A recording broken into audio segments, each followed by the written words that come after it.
괴상한 교수님 썰, 불쌍한 대학원 썰이 가득한 대학원에서는 도대체 무엇을 하는 것일까요? 그래, 이거 궁금한 사람들 많을 거야.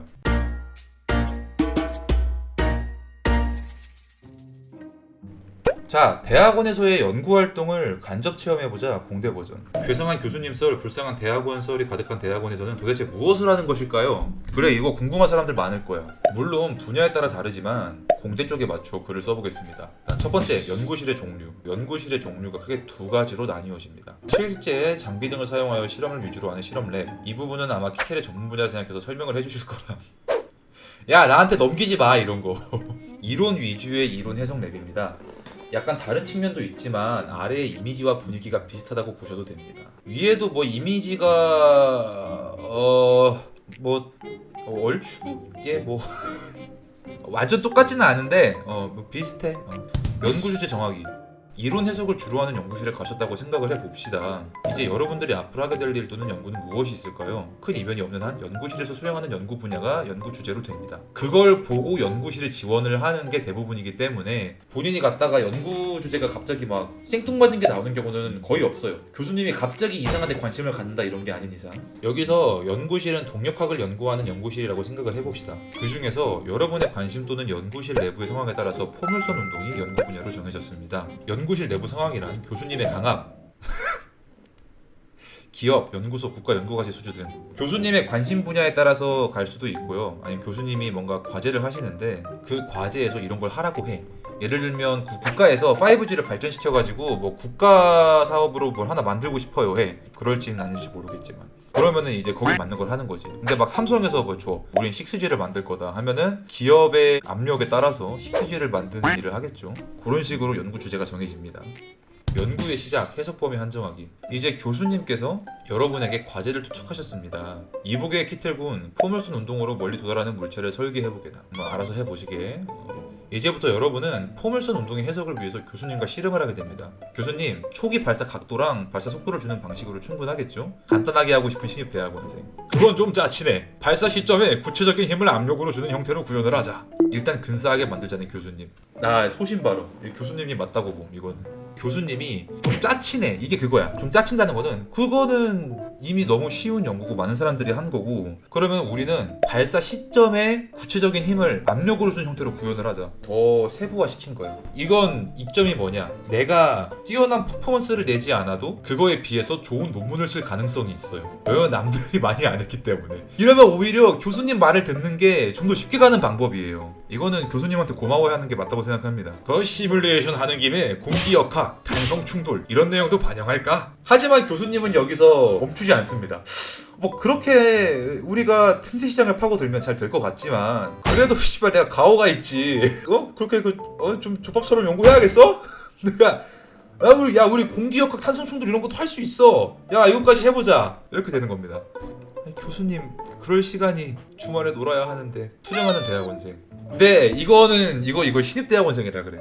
여러분 짬이 좀 차잖아요? 짬이 차면 어떤 얘기를 하냐면, 교수님, 이게 제가 자료 조사를 해봤는데 지금 이미 구체적인 힘을 압력으로 가하는 사례가 많지가 않습니다. 그래서 먼저 저희가 논문을 선점을 해 놓는 게 이거를 다른 사람들이 인용을 하게 하는데 더 좋은 초석을 다지는 사례가 될 것 같습니다. 그 이후에 공기역학과 탄성 충돌을 반영해서 논문을 하나 더 내는 게 어떨까요? 라고 말씀을 드리면은 이제 교수님이 거기서 좀 수긍하실 수도 있어요. 그럼 논문이 2편이 나오겠구만. 마치 키텔이 유튜브를 한 영상을 2개로 쪼개서 나눠 올리듯이 교수님 2개로 나눠서 내죠? 근데 이렇게 얘기하려면은 좀 사전 조사가 돼야죠. 이제 신입 대학원생분들 참고하세요. 꿀팁입니다. 이와 같은 일련의 과정을 통해서 포물선을 위한 구체적인 형태가 확정되었습니다. 발사힘, 공기항력, 반발력. 졌네 교수님한테. 구체적인 수식을 구성하자. 이제 여러분들은 대학원 진학 전까지 배웠던 지식과 추가적인 연구를 통해서 수식을 만들게 됩니다. 수직 및 수평 방향의 발사힘. 자, 위에 있는 게 수직 방향의 발사힘이고요. 밑에 있는 게 수평 방향의 발사힘입니다. 수직 및 수평 방향의 공기에 의한 항력. 이제 공기에 의한 항력도 이렇게 나눈 거죠. 그러니까 X 방향의 공기에 의한 항력, Y 방향에 의한 공기에 의한 항력. 그러니까 여러분 이게 뭐냐면은 포물선을 쏘면 얘가 이렇게 움직일 거 아니야.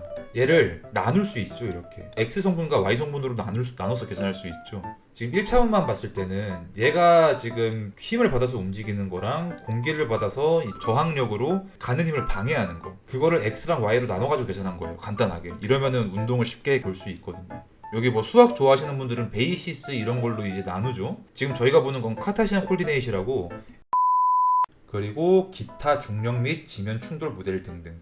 자, 그래서 이제 물체 운동 방정식까지 세웠어요. 이렇게. 자, 그래서 아무튼 식을 다 세웠어. 이론을 완성을 했어. 그러면 대학원생이라면 컴퓨터로 시뮬레이션 정도는 기본이지? 대학원에서 푸는 문제들은 보통 손으로 풀 수 있는 경우가 아닙니다. 예시를 하나 들면은 공을 한 번에 10,000개를 튀겨. 그럼 공끼리도 부딪힐 거 아니야. 이걸 우리가 손으로 계산할 수 있을까요? 대학원에 오면 이 정도로 복잡한 것들을 해요. 그렇기 때문에 컴퓨터로 돌리는 게 맞습니다. 그러면 이제 여러분은 아무튼 컴퓨터로 해석시킬 수 있는 방법을 배우게 됩니다. 보통 수치 해석이라고 하는데 여기와 관련된 내용들은 대학교에서 배우게 됩니다. 이제 위에 유도한 수식과 수치 해석 기법을 이용하여 코드를 작성할 수 있습니다. 이제 시뮬레이션 한번 해보겠습니다. 우선 대략적인 움직임입니다. 합리적으로 보입니다. 이렇게 움직이는 겁니다. 이렇게 대충 중력, 항력, 발사힘 등 계산도 잘 되는 것 같아 보이네요. 자, 두 번째는 뭐냐, 시간에 따른 힘. 자, 그래서 항력 계산의 경우에는 아래 속도 그래프를 대충 잘 맞아 보입니다. 이런 판단을 하는 것 또한 대학원생의 몫입니다. 그래서 이 내용이 뭐였냐면, 내가 중간에 좀 설명이 길어졌지만 위에 공식을 만들었어. 이게 어떻게 계산이 되는가를 알기 위해서 컴퓨터로 시뮬레이션을 돌린다, 이거예요. 이제 본격적인 연구를 설계해보자. 교수님께서 말씀하신 거는 이보게 키텔군, 포물선 운동으로 멀리 도달하는 물체를 설계해보게, 이거였잖아요. 자, 이제 설계를 해봅시다. 랩 미팅을 하면서 이제 얘기를 해야겠죠. 어떤 식으로 방향을 잡아야 할지. 교수님, A 논문을 보니까 전자기력 반영이 되어야 할 것 같습니다. 방향을 잘못 짚었죠. 여기서 전자기력이 왜 나오는가? 좀 더 공부해보게. 그 정도는 당연히 알아야 하는 것 아닌가? 이제 구체적으로 말해주면 죽는 병에 걸린 교수. 근데 이제 교수님도 박사를 키워내야 되기 때문에 뭐 그런 관점에서는 이해를 한다만, 말을 좀 거칠게 하시는 분들이 계십니다. 나는 교수님들이 말을 좀 이쁘게 하는 법을 배웠으면 좋겠어. 이렇게 얘기한 거면 착하게 얘기한 거죠. 이 정도면. 인고의 시간과 각종 인격 모독이 이루어진 이후에 결론이 나게 됩니다. 대충 물체의 질량, 항력 개수, 반발 개수, 마찰 개수 등이 관련되어 있구나 라는 거를 대학원생이 알게 돼요. 여기서 학생은 이런저런 과정을 통해서 공기에 의한 항력이 주요하다는 것을 알게 되었습니다. 이렇게 신이 난 학생은 항력 개수 변화에 따라서 아래와 같이 충돌 직전의 데이터를 뽑아서 가져갑니다. 교수님, 항력을 고려했더니 포물선 운동이 이렇게 됩니다. 그러자 교수님, 지면 충돌 이후 계산까지 자료에서 추가하도록. 자, 지금 그래프, 아까 그래프와 뭔가 다르죠? 여기까지만 떼가지고 계산을 한 거지. 이렇게 해서 가져가면 까입니다. 아니, 배운 게 왜 저기 안 되냐, 어디다 갖다 버렸냐, 이 뒤에 것까지 계산할 줄 알면서 왜 안 넣었냐, 너 지금 이렇게 게으르게 일을 하냐. 그러면은 이렇게 계산해서 갑니다. 자, 근데 이러면은 이제 대학원생이 이걸 보고서 여러 가지 생각이 들어요. 아, 계산해보니까 교수님 말이 맞긴 해. 계산하니까 뭔가 결과가 굉장히 달라. 아, 교수님 말이 맞긴 한데, 아니 나 신입인데 말을 왜 그렇게 하지? 아니, 모를 수도 있잖아. 좀 처음부터 좋게 알려주면 안 되나? 여러 가지 생각이 듭니다. 아무튼 그렇고요. 앞으로는 대학원생이 해야 할 일은, 여기서부터 어떤 일을 해야 할까요? 이번 과제에서는 K는 0.05, 항력개수 0.05 이하를 가지는 물체를 설계해야 하네, 할 수 있지. 이제 여러분들은 던져지는 물체가 교수님이 말하신 조건을 만족하도록 설계 업무를 진행해야 합니다. 자, 이 물체를 어떤 모양으로 만들까라던가 이런 것들 있죠. 어떤 재질로 만들까라거나. 교수님, 가나다 형상을 설계해봤습니다. 그건 이런 문제가 있지 않을까, 다른 모양으로 해보도록. 연구원님, 지금 발표하신 내용은 어디 여기 연구소에서 문제가 있다고 발표한 것으로 알려져 있습니다. 속으로 에이씨, 했네 누가. 자, 그러면서 이것저것 수정을 합니다. 이런 과정을 거치면서 인고의 시간 끝에 항력개수 K가 목표한 값을 만족하는 형상을 만들고 다음과 같은 논문을 쓰면서 졸업하게 됩니다. 공기 역한 및 반발 개수를 고려한 포물선 운동 물체의 설계 연구. 이제 여러분은 공대 대학원 생활을 간접 경험하셨습니다. 아마 전공이 이학이나 공학이냐 세부 전공이냐에 따라서 좀 다른 측면이 있지만 전반적인 느낌은 비슷할 것 같습니다. 그러니 너무 두려워하지 마시고 대학원 텔바 희망편을 봤으니까 저희 그 대학원썰 절망편, 여기에 많은 투구 부탁드립니다. 여기 옆에 대학원썰 절망편이 있거든요. 아카이브에 대학원썰 절망편에 많은 투구 부탁드립니다. 여러분이 들은 거나 경험한 거 이런 거 아무거나 적어도 좋아요.